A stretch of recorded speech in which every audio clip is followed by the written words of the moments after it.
가정의 달 두 번째 주간에 자녀들에게 하나님 주신 말씀입니다. 당연히 효도해라 이런 말씀 하겠죠. 이 효라는 개념, 우리 동양 사람이 가지고 있는 효의 사상과 성경이 가르치는 효도의 개념은 상당히 다릅니다. 우리가 예수 믿는 사람들도 공자의 가르침과 예수님의 가르침을 혼동하는 경우가 있는데 깊이 있게 몰라서 하는 얘기죠. 이 효라는 한문 글자를 보면 흑토변 아래에 아들 자자를 놓은 글자입니다. 아마 이게 뭔지는 모르겠지만 제가 짐작하기에는 무덤 같기도 하고, 공자님의 효의 가르침은 아마 이 효자 자체가 우리가 효라고 발음합니다만 그것이 상복을 입는다는 의미가 있는 단어입니다. 그 효라는 글자가. 그래서 아마 동양적인 개념에서 그 효는 어떤 면에서 보면은 이 땅에서도 그렇지만은 돌아가신 후에 부모를 대하는 것까지 포함해서 말하자면 장례라든지 사후에 제사를 지낸다든지 이런 것까지를 포함한 그런 의미라고 생각을 합니다. 공자가 이 효라는 개념을 그렇게 가르친 것은 하나의 통치자로서의 어떤 통치 이념, 말하자면 한 백성을 다스릴 때의 통치 이념으로서 두 가지 축을 얘기를 해서 하나는 효라는 겁니다. 그래서 이제 부모를 그와 같이 섬기라는 것이고, 또 하나는 충이라고 하죠. 임금에게 충성을 해라. 그래서 우리가 충효 사상 이렇게 얘기를 하잖아요. 근데 그 충효 사상은 분명히 성경적인 가르침과는 상당히 차원이 다릅니다. 그런데 공자가 그 효라는 것을 이와 같이 사후에 섬기는 것까지 포함해서 이렇게 한 것은 부모의 지위를 절대시한 겁니다. 부모보다 위에는 아무도 없다. 또 국가에서도 마찬가지로 국가 통치의 이념, 임금 위에는 아무도 없다는 거죠. 임금을 가장 높은 자리에 신격화시킨 그런 위치에서 이제 임금에게 충성을 해라. 말하자면 국가라고 하는 것은 임금과 같은 이렇게 동격으로 본 거죠. 그래서 아마 그런 차원에서 부모도 하나의 신격화된 위치에서의 부모.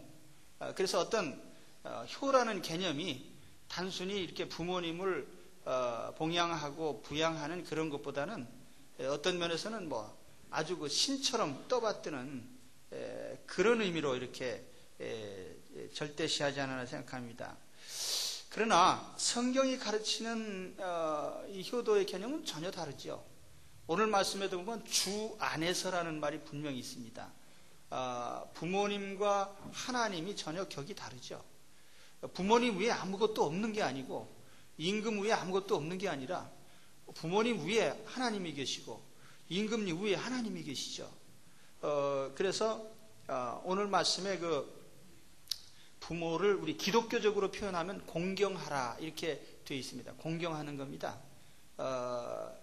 어떤 그 신격화의 대상이 아니고 부모를 공경하는데, 이걸 조금 더 이해하기 쉽게 하면 영어 성경에는요, 신명기 5장이나 출애굽기 20장에 있는 10계명에 부모를 공경하라라고 하는 그 단어를 전부 honor라는 말로 번역을 했습니다. Honor your parents, honor your father and mother. 너의 아버지와 어머니를 명예롭게 해라, 그 말이에요. 다른 말로 하면.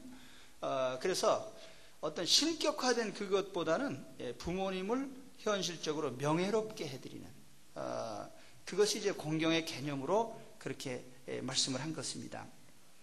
자, 이런 의미에서 이제 오늘 그 말씀에 보면 하나님은 우리에게 두 가지를 명령하고 있어요. 부모님에게 부모님을 공경하는 방법, 이거 명예롭게 하는 것이 뭐냐면 첫째로 순종하는 것이고, 두 번째는 이 공경입니다. 존경하는 거죠. 그래서 이 두 가지를 중심으로 좀 말씀을 드리려고 합니다. 먼저 우리가 자녀로서 부모님에게 순종하는 것이 첫 번째 의무입니다. 오늘 말씀에 이것이 옳으니라 이렇게 얘기를 했죠. 이것이 옳으니라. 어떤 영어 성경에는 이것이 right, 옳다는 말로 했고, 또 어떤 성경에는 이것이 너희의 duty, 하나의 의무라 이렇게 얘기를 하고 있습니다. 순종이라고 하는 것이 하나의 의무조항이에요. 우리 자녀로서 부모에게 당연히 말이죠. 우리가 그렇잖아요. 만유인력의 법칙 기분 나빠서 안 지키는 사람이 있습니까? 뭐 원심력이라든지 관성의 법칙이라든지 뭐 우리 또 물리학의 여러 뭐 가속도의 법칙이라든지 중력의 법칙이라든지 이런 것이 기분 나빠서 안 지키는 사람이 있어요? 대한민국 헌법을 기분 나빠서 안 지키는 사람이 있습니까? 하나 듀티입니다. 의무예요. 그러니까 우리가 지키는 거죠. 부모님에게 순종하는 건 하나님의 의무조항이에요. 자녀로서. 그래 지키는 겁니다.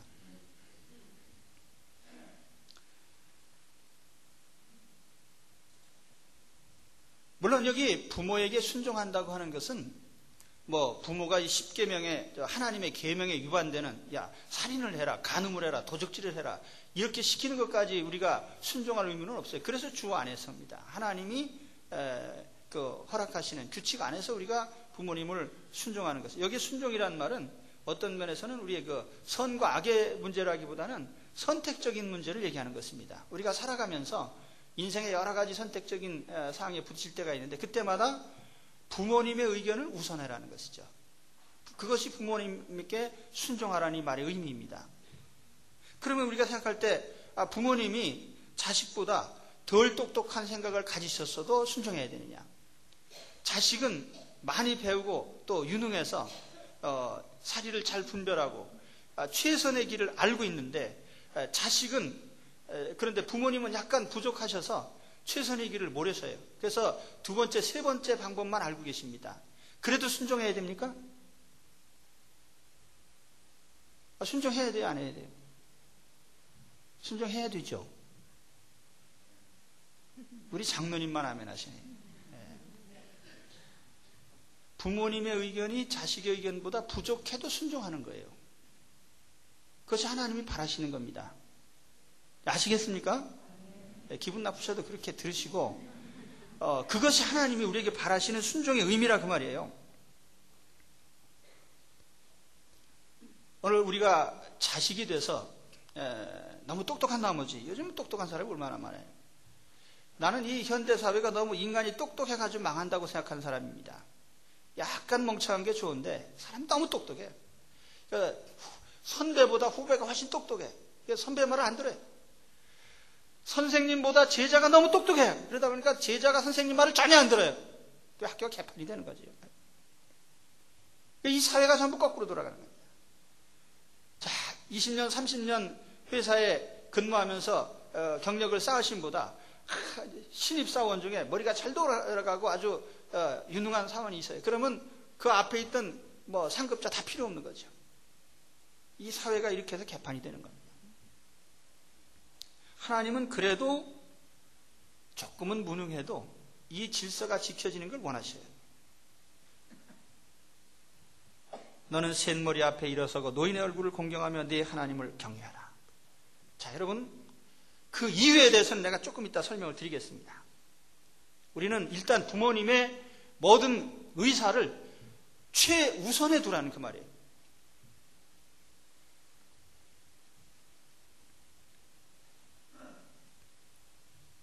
자, 앞서 말씀드렸지만은 주 안에서입니다. 신앙과 효도는 상당히 차원이 다른 얘기예요. 부모님에게 대하는 것과 하나님께 대하는 것이 같을 수가 없죠. 하나님께 대하는 것은 우리 신앙적 차원의 것이고 부모님을 대하는 것은 윤리적 차원의 것이에요. 하나님을 대하는 것은 예배적 차원의 것이지만 부모님에게 대한 것은 존경의 차원의 문제이고 하나님께 대한 것은 영적 차원의 문제라고 하면은 부모님께 대한 것은 이것은 어떤 기능적인 면에서 우리가 하는 것입니다. 그렇기 때문에 하나님을 대하는 것과 부모를 대하는 것과는 전혀 차원이 다른 얘기예요.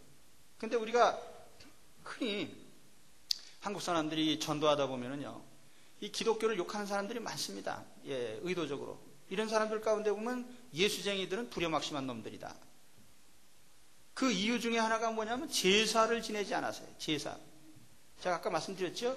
공자님의 효라고 하는 개념 속에는 그 부모의 위치가 절대자의 위치에 올라가 있어서 신격화되어 있다는 얘기예요. 그러니까 그렇게 믿지 않습니까? 우리가 돌아가신 부모님이 뭐 후손에게 뭐 화를 내리기도 하고 복을 내리기도 하고 신적인 차원에 가 있는 거예요. 그래서 그러다 보니까 이 효라는 개념이 현실적으로는 좀 현실성이 떨어지는 겁니다. 요즘 세상에 누가 부모를 신으로 믿는 사람 어디 있어요? 살아서는 신으로 안 믿는 사람이 돌아가신 후에는 또 신으로 믿어요. 그거 참 이상해, 그것도. 근데 아무튼 제사를 지낸다는 개념은 사후의 문제입니다. 사실 우리가 그랬잖아요. 우리 시대에 보면은 뭐 돌아가시면은 상복 입고 나서부터 계속 죄인의 자세로 부모님을 섬겨야 돼요. 그래서 뭐 1년상, 2년상, 3년상 해가지고 또 3년상 끝나면 어떻게 됩니까?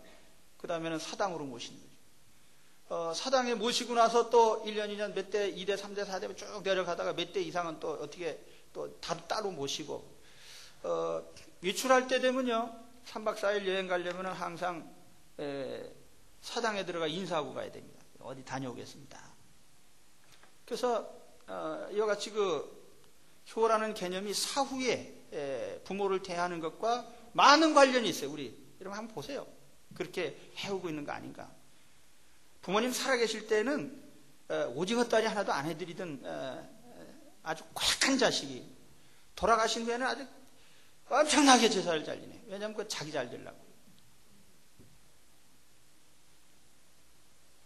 이건 우리 성경적인 부모 공경의 개념하고 전혀 차원이 다르단 말이에요. 또 안 믿는 사람들이 우리 기독교인을 그렇게 비난합니다만은 사실 우리 성경의 가르침은 뭐예요? 살아 계실 때 잘해드리는 겁니다. 살아 계실 때요. 돌아가시면 효도의 방법이 없는 거예요. 성경적으로는. 그까지 그 뭐 상이나 잔뜩 차려놨다고 해서 직접 와서 잡수 수 있냐면 하나도 안 줘요. 지들이 다 먹더라고 도로. 제사 지내고 나서 누가 먹습니까? 자기들이 먹죠. 그러면서 또 그걸 또 부모님은 우리를 위해서 차려드렸다고 그래요. 지들이 다 먹으면서요. 그렇기 때문에 우리 그리스도인은 부모님을 공경할 때 살아계실 때입니다. 생전에 계신 부모님께 잘 대접도 식사 대접도 잘해드리고 마음도 편해드리고. 또 이 안 믿는 사람들이 교인들을 비방할 때 하는 말 중에 하나가 예수쟁이들은 효도를 안 한다는 건데 지가 언제 숫자를 세어봤어요? 예수쟁이들하고 안 믿는 사람하고 누가 효도 더 잘하는지 지가 세어봤습니까? 나는 그렇게 안 믿는 사람이에요. 하나님을 두려워하는 사람은 하나님이 보시기 때문에 부모님께 잘할 수밖에 없습니다. 그것이 신앙이에요. 신앙 없는 사람들은 전부 눈 가림을 해요. 잘하는 척 하는 거죠. 그래서 사실은 우리가 저는 그렇게 믿어요. 교회 밖의 사람들과 교회 안의 사람들이 누가 더 효도를 잘할까요? 그래도 교회 안에 있는 사람들이 잘합니다. 한번 조사해보자고요. 저는 자신 있게 말할 수 있어요. 우리 성도님들 어른 모신 분들 많이 계시는데 안 믿는 사람보다 훨씬 잘합니다. 그렇다고 다 잘했다는 얘기는 아니에요. 안 믿는 사람하고 비교해보면 좀 잘한다 그 말이죠. 그러니까 그거 가지고 시비 걸지 말라는 거예요. 예수 믿는 사람들한테. 아무튼 오늘 우리는 부모님께 우리가 대해야 될 첫 번째 의무가 순종이라는 걸 기억하십시오. 부모님이 조금 부족한 의견을 제시하셔도 먼저 그것을 내 의견보다 똑똑한 의견보다 더 따르고 순종할 수 있어야 됩니다. 그것이 복이에요. 왜 복인지는 나중에 말씀드리고요. 그 다음 두 번째로 오늘 말씀해 보니까 공경하라고 합니다. 이 공경이라는 말 속에는 존경이라는 말이 포함되어 있죠. 존경심. 그냥 우리가 맹목적으로 복종하는 게 아니라 존경심을 가지고 순종을 해야 돼요. 그러니까 그냥 존경심 없이 순종만 하는 것도 그 제대로 된 효도가 아니고 또 존경만 하고 순종 안 하면 그것도 안 되는 거예요. 존경심을 가지고 순종을 해야 돼요. 한번 해봅시다. 존경하는 마음으로 순종하자. 아멘. 예. 존경하는 마음을 가지고 순종하는 그것이 하나님 바라시는 부모님 공경의 방법이에요. 부모님이 그렇게 존경할 만한 게 별로 없는데 그래도 존경해야 될까요? 부모 세대에 많이 배우신 분들이 어디 있습니까? 또 부모님들이 참 요즘에 현대 학문에 참 우리보다는 좀 뒤져 계시고 여러 면에서 부모님이 그렇게 뭘 가지고 존경을 해야 되나? 그런데 하나님은 부모라는 그 자체를 가지고 존경을 하라는 거예요. 과연 그만한 가치가 있습니까?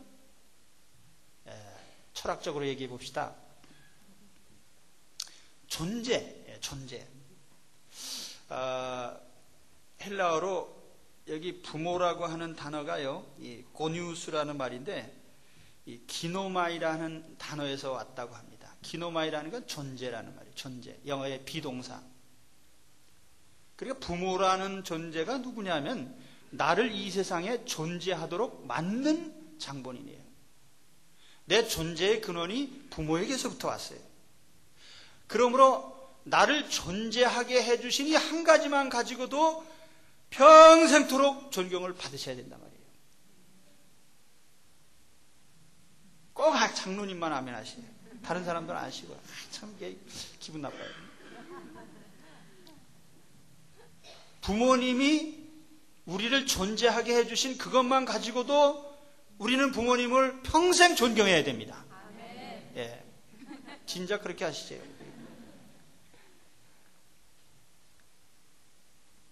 해외 입양아들이 있어요. 우리나라에서 이렇게 불명예스러운 것인데 해외 입양된 아이들이 고국을 찾아옵니다. 부모님을 찾기 위해서 이렇게 찾아오는데 그 입양아들을 보면 전체적으로 보면 크게 둘로 분류가 돼요. 하나는 부정적인 아이들입니다. 우리 부모가 나를 버렸어. 나를 팔아먹었어. 그럴 수 있냐? 두고 보자. 이런 억울한 마음으로 사는 그런 아이들이 있습니다. 한 반 정도 돼요. 그런 아이들. 또 반면에 어떤 아이들을 보면은 오히려 우리 부모님을 한번 꼭 뵙고 싶습니다. 부득이해서 나를 이렇게 남에게 의탁을 했지만 얼마나 마음이 아팠겠습니까? 나를 좋은 환경에서 자라게 해주신 것에 대해서 감사드립니다. 나라는 인생이 이 세상에 있게 해주신 부모님 감사합니다. 이렇게 얘기를 해요. 난 그 아이들이 텔레비에 나와서 그런 소리 하는 걸 보고 쟤들이 정말 저게 본심인가? 근데 본심으로 그렇게 얘기를 해요. 그렇죠. 그것이 바로 우리의 부모님께 대한 존경심의 출발점이라는 거예요. 나라는 인생이 이 세상에 존재하게 되는 거예요. 이 존재라는 게 얼마나 귀한 겁니까? 그래서 그 나를 존재하게 하신 그 부모님이니까 그냥 우리가 존경하는 거예요. 그 이유가 없습니다. 그 이상의 사실 또 우리가 연세가 많이 드실수록 또 때로는 좀 존경받기 힘든 행동을 하시는 경우도 있어요. 이 연세가 드시면요 여러 가지 그 특징들이 나타납니다. 그 중에 이제 예를 들면 변덕스럽다는 거예요. 죄송합니다. 연세 드신 우리 어르신들이 그렇다는 게 아니라 연세가 드시면 되게 약간은 변덕스러워져요. 그 왜냐하면은 환경에 따라서 이렇게 자주자주 반응하다 보니까 변덕스럽다. 또 판단력이 조금 흐려지는 경우도 있습니다. 그래서 우리 그 사기꾼들이 주로 요즘에 보면은 그 노인들을 잘 속이잖아요. 약간은 좀 더 어린아이처럼 판단력이 흐려지는 수가 있어요. 그래서 자식들도 보면은 정말 중심에서 효도하는 자식하고 눈앞에서만 알씬알씬하는 그 얌체 같은 자식을 구별을 잘 못해요. 그래서 우리 교회는 그런 분들이 한 분도 안 계시지만은요. 이 밖의 어르신들을 보면 가끔 그렇습니다. 효도 중에 제일 큰 효도는 뭐냐면 부모님을 모시고 사는 게 큰 효도예요. 그래서 우리 어르신들은 그걸 아셔야 됩니다. 부모님을 모시고 사는 그 자식이 가장 큰 효자입니다. 예, 그 뭐 1년에 한 번 와가지고 뭐 어버이날 뭐 영양제 사고 뭐 꽃 하나 갖고 와가지고 그거 가지고 무슨 효도하는 책 그거 예, 혹시 또 그런 분들 계신지 모르겠네요. 예, 그래서 아무튼 이 연세가 드시다 보면은요 이 판단력이 흐려질 수가 있어요. 자, 그래도 우리는 존경심을 잃으면 안 돼요. 제가 여기서 말씀드리려고 하는 건 그겁니다. 우리 부모님들이 어떤 부족한 판단을 하시거나 또는 뭐 때로는 이렇게 참 까다로운 이런 얘기를 하셔도 여전히 존경을 해야 된단 말이에요. 할렐루야. 예. 부모를 공경하는 것은 그렇게 과히 힘든 일은 아니라고 생각을 해요. 왜냐하면 연세 드신 분들 보면은요, 어린아이처럼 단순하시기 때문에 많은 걸 요구하지 않으십니다. 뭐, 예를 들면 뭐 이런 것들이죠. 첫째로 대화를 하기를 좋아하시는데, 그래서 이 효도 방법이 뭐예요? 대화를 많이 하면 효도가 되는 거죠. 제가 아이들을 키우다 보니까 이제 비로소 깨닫게 되는 게 뭐냐면, 야, 우리 어머니가 옛날에 참 궁금하셨겠다. 왜냐하면 나는 대학 다닐 때 여름방학 때 놀러 나간 놈이 한 달 동안 소식이 끊겼다가 나타나고 그 아들 하나 기껏 길러놨는데, 저는요 어디 나가서 아이들이 나가서 저녁 늦게 하루만 연락이 잘 안 돼도 굉장히 궁금합니다. 그리고 이놈들이 밖에 나갔다 들어오면은 무슨 짓을 하고 돌아왔는지 보고가 없어요. 일체. 삼남매 들을지어다. 예. 그 정보를 좀 얻고 싶은데 이놈이 어떤 행적을 가지고 있는지 도대체 얘기를 안 해줘요. 예. 정보가 없어요. 부모로서 자식에 대한. 그러니까 역으로 얘기를 하면은 그겁니다. 자기의 신상 정보를 좀 얘기해 달라는 겁니다. 내가 뭐 오늘은 이러이러했습니다. 뭐 저러저러했습니다. 그 얼마나 좋은 일이에요. 그렇죠? 예. 우리 청년들, 예. 젊은 사람들. 그래서 혼자만 정보를 독점하지 말고 근황을 좀 자주 얘기해 주세요. 예, 아주 참 효도하는 방법이에요. 뭐 돈 들어갑니까 그게? 또 가끔 가다가 건강에 대해서도 자꾸 안부를 물어야 돼요. 제가 연세 드신 분들한테 이런 인사를 합니다. 요즘 좀 건강이 어떠십니까? 그러면 제가 듣는 대답이 뭐겠습니까? 아, 요즘은 건강합니다. 이런 얘기겠어요? 아, 요즘 죽을 지경입니다.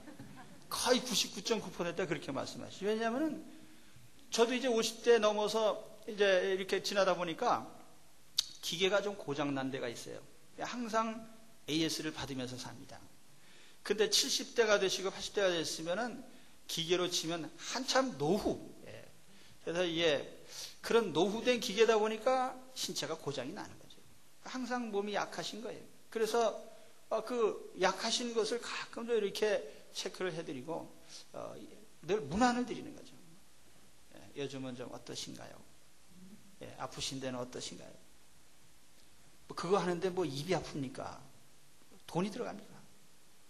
그래서 자주 좀 이렇게 부모님의 심신에 대해서 이 안부를 물으시는 그런 여러분들이 되시기를 바랍니다. 또 생활 습관에 대해서도 그래요. 이게 연세가 드실수록 생활 습관을 바꾸기 힘듭니다. 그러니까 사실 우리 세대는요, 이 문화 충격의 세대라고 해도 과언이 아니에요. 호롱불을 쓰고 우리는 어렸을 때 살다가 뭐 백열전등 하다가 뭐 또 하여튼 최첨단까지 이렇게 한 시대에 다 겪고 살다 보니까 그런 과정에 살아왔습니다만은 연세가 높으신 분들은 첨단 문명이 별로 도움이 안 돼요. 귀찮은 게 많아요, 오히려. 그러다 보니 우리는 뭐 세면대 뭐 이런 화장실 뭐 좌변기 뭐 이게 다 아주 좋은 뭐 같지만은 어떤 분이 좌변기가 전에 제가 다니던 그 어떤 집사님이 그런 말씀하셔서 한참 이게 서울에 와서 딱 보니까 좌변기라는 게 있는데 이게 어떻게 사용하는 건지를 모르셔가지고 거기에 올라가시느라고 그냥 그걸 올라가셔야 되는데 거기 두 발을 어떻게 얹어놔요? 아주 무지무지하게 힘들여가지고 그게 앉는 거인 줄 모르시고 웃지도 않으시는군요.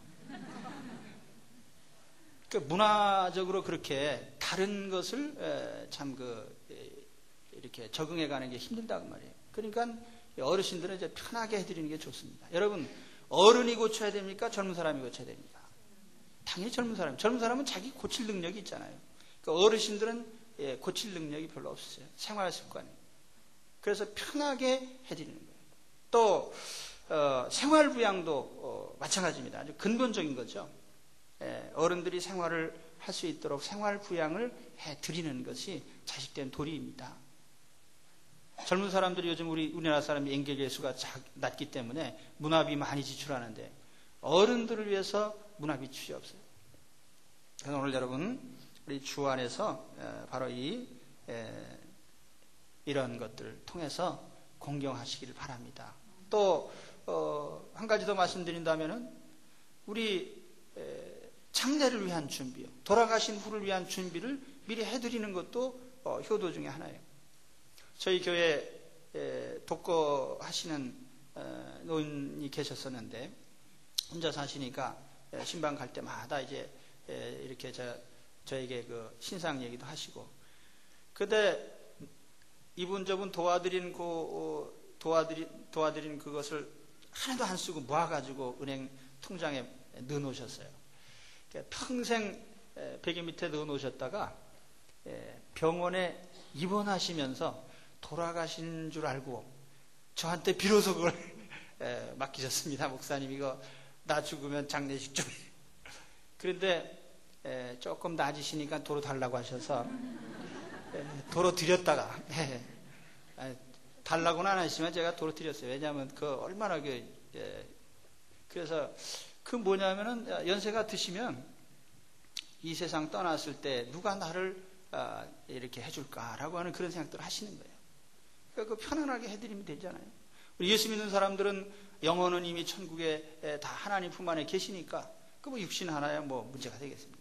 그리고 천국 소망을 가지도록 우리가 자꾸 이렇게 격려해드리는 그것도 우리 자식된 도리입니다. 그래서 우리가 이 부모를 공경하는 이 방법, 이런 여러 방법들을 통해서 이 부모님께 참 명예롭게, 오늘 말씀이 이 공경이라는 말이 부모님을 명예롭게 해드리는 것인데 부모님을 명예롭게 해드리시기를 바랍니다. 그 마지막으로 말씀드릴 것은 이 계명에 축복이 약속되어 있어요. 이게 약속이 있는 첫 계명이다 이렇게 말씀을 했는데 10계명에 보면은요 하지 말아라 그러는 게 8가지가 있어요. 하라고 하는 게 2가지가 있어요. 하지 말라고 하는 것은 평생 살면서 가끔 부딪히는 문제예요. 살인하지 마라. 살인할 경우가 매일 생깁니까? 매일 생기는 거 아니에요. 그거는 살다 보면 어쩌다 한번. 또 간음하지 말아라. 마찬가지고. 도적질하지 말아라. 맨날 도적질 안 하죠. 우리가 어쩌다가 이렇게 인생의 걸림돌들을 제거하는. 그런데 하라고 한 것 2가지가 있는데 안식일을 지켜라. 이건 규칙적으로 평생토록 해야 되는 거예요. 그리고 또 한 가지가 부모를 공경하라는 겁니다. 이 안식일을 지키는 것은 하나님을 섬기는 평상시의 통로예요. 또 한 가지 사람에게는 부모님을 공경하는 것이 평상시의 축복의 통로라 그 말이에요.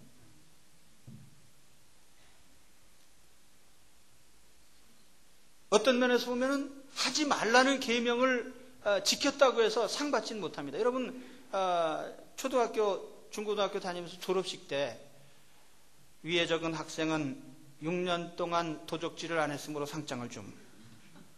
위에 적은 학생은 평생 6년간 가출을 안 했으므로 상장을 줌. 그런 상이 있습니까? 그런 것은 그 생산적인 건 아니에요.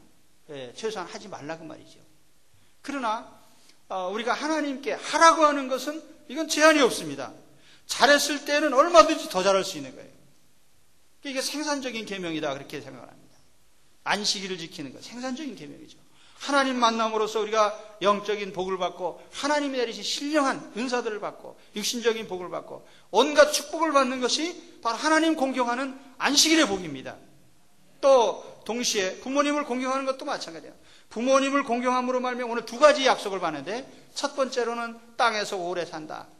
그러니까 뭐 건강은 뭐 걱정 안 해도 되죠. 예.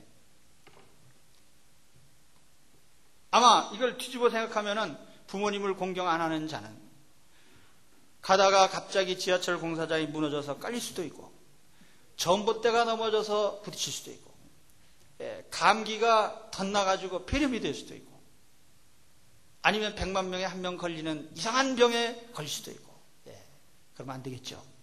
근데 하나님 우리가 불효막심한데도 왜 그렇게 안 되느냐 하면 하나님이 참으시는 거예요. 참으시는 거예요.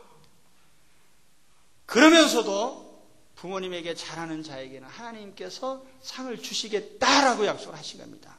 오래 살게 해주겠다. 건강관리를 잘 안 하셔도 돼요. 하나님 앞에 하나님이 이렇게 약속을 하신 겁니다. 그리고 또 한 가지 여기 중요한 게 뭐냐면 내가 땅에서 잘 되리라 그랬어요. 잘 돼. 영어 성경에 보니까 go well. 잘 된다는 거죠. 내 하는 일이 다 잘 되리라. 영적인 일, 가정적인 일, 사업적인 일, 인간관계 모든 것이 잘 된다는 거예요. 잘 되게 해주시겠다는 거예요. 그럼 아까 이제 해답이 나왔습니다. 아까 제가 말씀 시작하면서 그랬어요. 부모님이 약간 모자라는 의견을 가지고 계셔도 순종해야 되느냐? 그랬을 때 순종해야 된다고 했어요. 그럼 결과가 어떻게 되느냐? 하나님께서 대신 축복으로 갚아주신단 말이에요. 예전에 제가 그런 얘기를 들은 게 있습니다. 그분 부모님들이 1세대 신자들이신데 아주 무식하게 믿었다고 합니다. 그러니까 하나님께 뭐 드리라 그러면 다 하나님 그냥 통째로 드리고 시골에 텃밭이 하나 있는데 그것도 다 갖다 드리고 그래서 예배당 짓고 봐요. 그러니까 자식들이 자기 부모님이 다 갖다 바치니까 야 우리 뭐냐 맨날 거지냐. 근데 어떻게 됐어요? 부모님 돌아가신 후에 자식들이 하나 예를 든다면 이런 겁니다. 가령 어디 돈을 좀 빌려주는데 못 갚고서는 땅을 어디 한떼기 줬다. 냉지 하나 줬는데 어느 날 갑자기 고속도로가 옆으로 지나가요. 또 여기 개발이 돼가지고 이쪽으로 떠오르요. 그래가지고 돈이 부자가 되기 시작했는데 돈이 몇백억 됐다. 근데 하나님 앞에는 공짜가 없죠. 아까 제가 말씀드린 게 뭡니까? 사람이 재테크하려고 그냥 밤낮 해봐야 부모에게 효도 안 하면서 인간적인 재테크를 하면 땅 팔면 올라가고 사면 내려가요. 3번만 팔고 사면 거지 되는 거예요. 근데 반대로 하나님께서 주시면 부모님께서 약간 부족한 의견이라도 순종을 하면 하나님께서 뒤집어가지고 뭐든지 잘 되게 해야 되는 겁니다. 그렇죠? 그렇게 되시기 바랍니다. 제가 이 설교를 하는 이유는 나는 사실은 효도를 못하는 사람이에요. 불효막심한 사람인데 그래도 하나님 말씀으로 우리가 살아야 되기 때문에 피차간에 우리가 교훈을 받자는 것입니다. 우리 자식된 자가 부모님 앞에 잘했다고 말할 수 있는 사람이 누가 있겠어요? 아무도 없죠. 그러나 하나님 말씀 앞에 비춰보면서 우리가 이 가정의 달에 자녀로서 부모에게 어떻게 해야 되냐.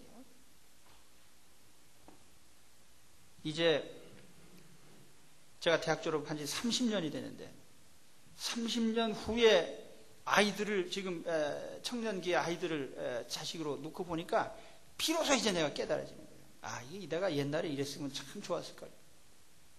그렇죠? 우리가 다 같이 자녀된 자로서요. 이제라도 부모님이 돌아가셨으면 할 수 없지만 살아계시다면 하나님 앞에 이 효도 방법을 사용하십시오. 순종하시고 공경하십시오. 그래서 하나님이 주시는 은총과 축복을 누리시기를 주의 이름으로 축원합니다. 기도하겠습니다. 하나님 아버지, 주님의 사랑과 은혜를 감사드립니다. 오늘 우리에게 부모님이 계셨기 때문에 우리가 이 땅에